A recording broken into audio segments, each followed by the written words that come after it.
Olá, bem-vindo de volta às nossas aulas aqui no GTUSP sobre legislação tributária municipal de Campinas. Estamos falando aí sobre a lei do IPTU de Campinas. E mais especificamente estamos falando sobre as isenções que essa lei prevê.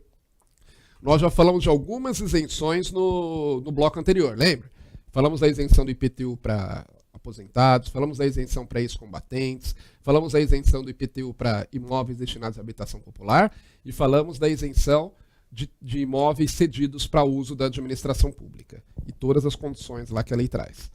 Continuando a falar de isenções, vamos começar agora a ver a isenção para a área de preservação ambiental permanente, que está lá na lei dizendo o seguinte, ó, a lei diz que são isentas do IPTU, isso está no artigo 4º da lei, tá?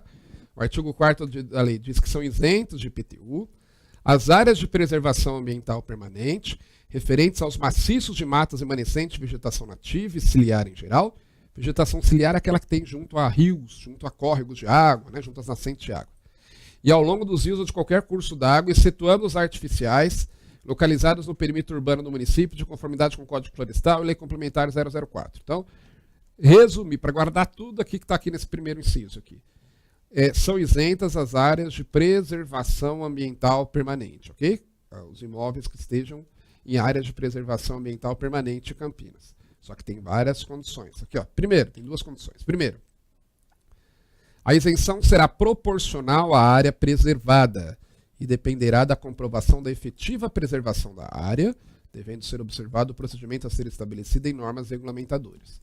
Então, se eu tenho um terreno numa área de preservação permanente de Campinas, preservação ambiental permanente, em princípio eu tenho direito à isenção do IPTU proporcional à área que eu preservei, tá?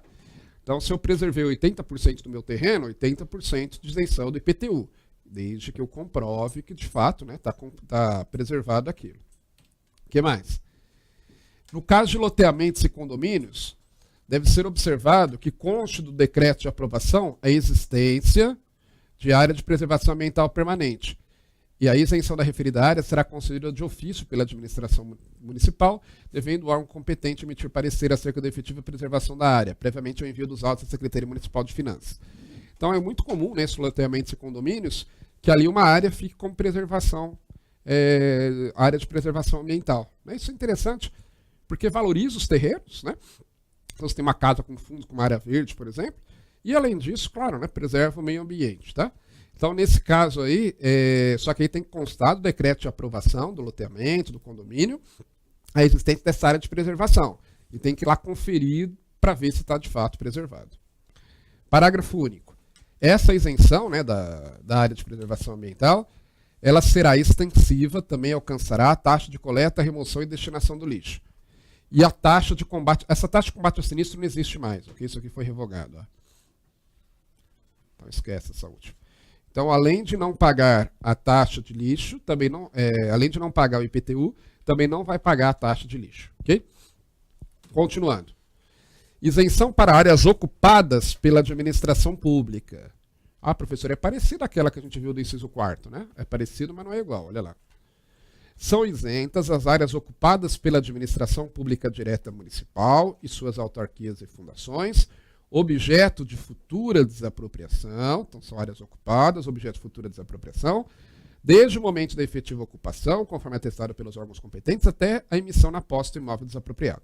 Então, o que acontece? Às vezes sai o decreto, por exemplo, de desapropriação, só que às vezes você tem uma discussão na justiça. Né? O proprietário fica discutindo na justiça. Tá? Só que a administração ela já tem o direito de ocupar o imóvel, por exemplo.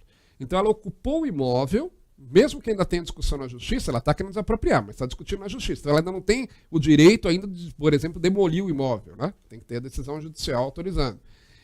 Nesse caso, já não paga IPTU, certo? Então aqui é diferente daquela situação em que o particular cedeu o imóvel para a prefeitura utilizar, que também é isento de IPTU. Aqui a própria prefeitura foi lá e ocupou o imóvel particular, desapropriou, né? E ocupou o imóvel, mas ainda tem alguma discussão jurídica, por exemplo, que impede que ela, de fato, né, vai lá e venha demolir o imóvel. Então, ela já não paga IPTU durante esse período, ok? Senão a prefeitura está cobrando IPTU dela mesma, né?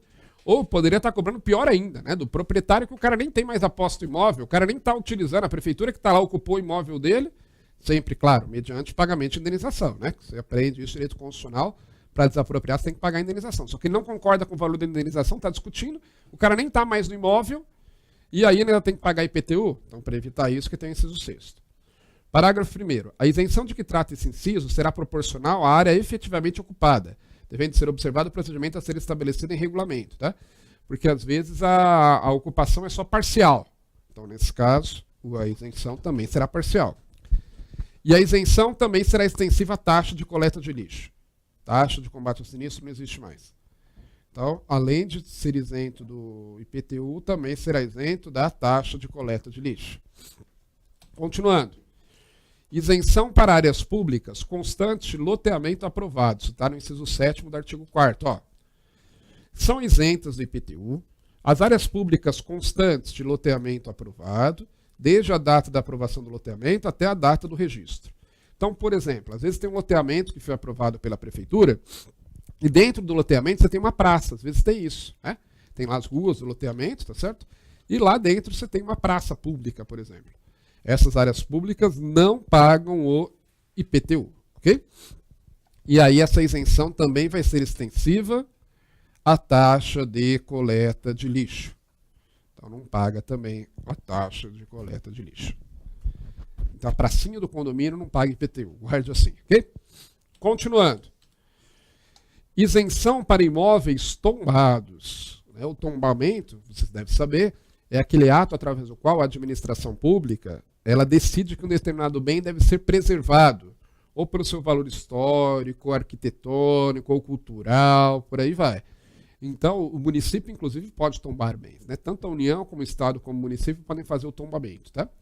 Então, sei lá, um imóvel lá no centro histórico ali de Campinas, resolve lá a prefeitura ir lá e tombar. E aí vamos ver o que diz a lei do IPTU sobre isso. Então, são isentos do IPTU os imóveis localizados no município de Campinas, tombados por resolução dos conselhos oficiais municipal, estadual, federal, desde que proporcionalmente à área tombada e cumulativamente. Antes vimos as condições, vamos lá. Então, os imóveis que foram tombados não pagam IPTU.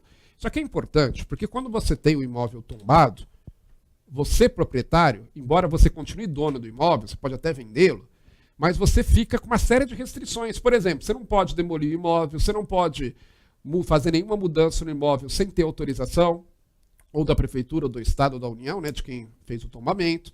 Inclusive, o imóvel costuma desvalorizar muito quando tem tombamento, justamente por conta disso, porque né, quem for comprar sabe que não vai poder fazer o que quer com o imóvel. Então é importante, né, para reduzir um pouco o prejuízo, a ideia é essa, de quem é o proprietário do bem tombado, que ele não pague IPTU, ok? Então, imóvel tombado não paga IPTU, primeiro, desde que proporcionalmente à área tombada. Então, se for tombado só 50%, às vezes é uma área grande, um terreno. E aí só o imóvel, só a construção é tombada. Então, é proporcionalmente à área tombada. E cumulativamente, além disso, tem que obedecer o seguinte, ó. Seja comprovada a conservação das características que justificaram o tombamento. Então, o dono do imóvel tem que cuidar do imóvel, tá certo? Tem que conservar aquelas características. Sejam de uso institucional, residencial ou comercial. Então, não pode ser uso, por exemplo, industrial. O tombamento esteja devidamente averbado junto à matrícula do imóvel. Então, lá na matrícula, lá do cartório de registro de imóveis, tem que ter um averbamento, né, dizendo que o imóvel foi tombado. Observando-se ainda que, além disso, ó, tem que observar o seguinte: o benefício concedido nos termos desse inciso será revisto trienalmente. Trienalmente significa a cada 3 anos. Então, esse benefício será revisto a cada 3 anos, devendo o beneficiário renovar o pedido de isenção, observando a cada período o procedimento previsto nesse inciso. A ideia é, né, que a cada 3 anos a prefeitura vá lá e confira se o imóvel ainda está sendo conservado. Então, o proprietário tem que renovar a cada 3 anos o pedido. Compete à Secretaria Municipal de Cultura, Esportes e Lazer, visando instruir os pedidos iniciais de isenção formulados com base na lei, bem como de renovação, emitir parecer técnico que certifique a conservação. Porque, veja, quem dá isenção é a Secretaria de Finanças. Mas na Secretaria de Finanças os caras não conhecem, né, de tombamento, não conhecem de imóvel histórico, não é isso? É o pessoal que passou no concurso que você está prestando aí. Então, a Secretaria Municipal de Cultura, Esportes e Lazer tem que ir lá e dar um parecer prévio na primeira vez, dizendo, não, o imóvel, de fato, ele está sendo conservado. Tá?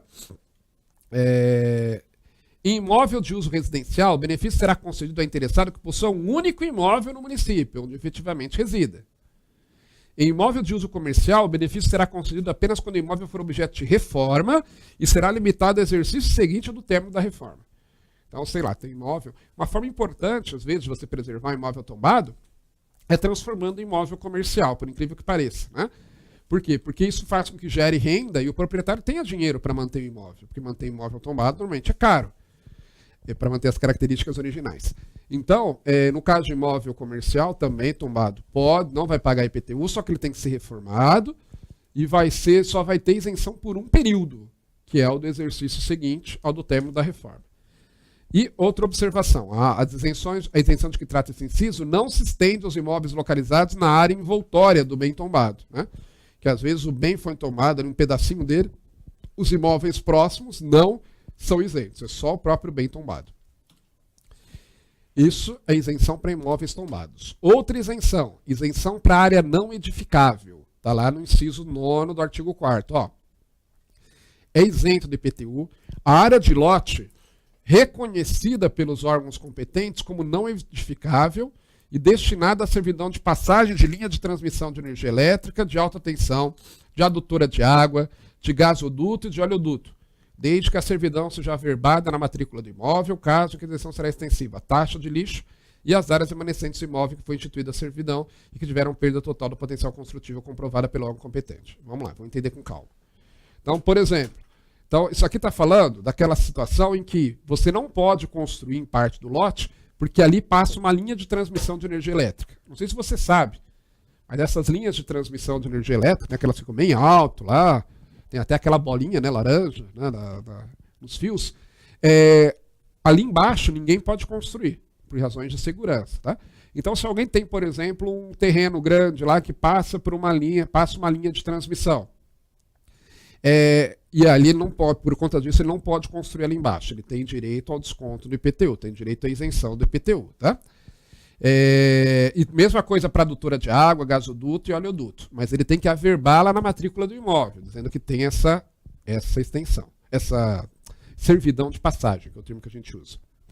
E aí, com base nisso, ele não vai pagar também a taxa de lixo. E essa isenção também será extensiva às áreas remanescentes do imóvel em que foi instituída a servidão e que tiverem perda total do potencial construtivo comprovada pelo órgão competente. Por exemplo, às vezes a linha de transmissão ela passa só por um pedaço do imóvel, então aquele pedaço ali embaixo não pode construir, mas tem um pedacinho no canto que fica inutilizado, porque fica isolado e não tem como você construir ali. E aí, nesse caso, também será extensiva a toda a parte do lote que perdeu seu potencial construtivo. Por conta disso, também terá direito à isenção do IPTU, né? Questão de bom senso, né? Então passa num canto, atravessando o terreno, mas mais próximo de um canto, a linha de transmissão. E aí, por conta disso, um pedacinho lá, em tese, não está embaixo, poderia construir, mas ele é muito pequeno e acaba ficando inutilizável. Então, aí, nesse caso, também vai ter direito à isenção esse pedacinho, ok? Lembrando que essa isenção ela é proporcional, né? É a área do lote. Não é todo o lote que tem direito à isenção. E, por fim, isenção para empreendimentos habitacionais de interesse social. Tá lá. Ficam também isentos do IPTU os imóveis voltados aos empreendimentos habitacionais de interesse social, de propriedade das empreendedoras e demais programas habitacionais destinados a moradias populares, desde que promovidos diretamente pelo poder público, por entidades sob controle acionário do mesmo ou por suas conveniadas. Aqui é parecido com aquela situação lá do imóvel, né? Para moradia popular, tá? Então, para você guardar, para não ter que ficar guardando detalhe, guarde isso. Imóvel para moradia popular, ou esses aqui dos empreendimentos habitacionais de interesse social, é que o que muda é a forma de implantação do programa. Mas o objetivo é o mesmo, é prover habitação para a população de baixa renda, tá certo? E aí tem condições aqui. Primeiro, essa isenção não se aplica às unidades cedidas a partir do momento que ocorra a primeira cessão do direito de uso, termo de ocupação, contrato de fiança beneficiária dos respectivos programas habitacionais, cujas obrigações tributárias serão de responsabilidade do beneficiário. Então, a partir do momento que foi iniciada a ocupação, a ideia é essa, não tem isenção.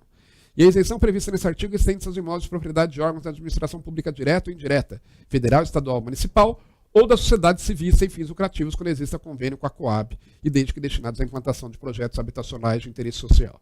Eu li que nem um locutor de rádio, li rapidamente, porque isso aqui não me preocuparia em ficar decorando detalhes. Guarde de forma genérica, como eu falei. É um imóvel destinado à habitação social ou é um imóvel destinado a empreendimento habitacional de interesse social, tá certo? E demais programas habitacionais destinados a moradias populares, é isento do IPTU. Pronto, sem precisar ficar se preocupando e ficar se martirizando aí e guardar detalhes desnecessários. Certo? Com isso, nós chegamos ao final do bloco. Acabaram as isenções, professor? Ainda não. No próximo bloco, ainda vamos ver outras hipóteses de isenção do IPTU em Campinas. Como eu disse para vocês, é um pontozinho meio chato, mas é importante você ter uma noção geral, porque isso pode sim cair na sua prova. Vamos ficando por aqui. Bons estudos e até lá.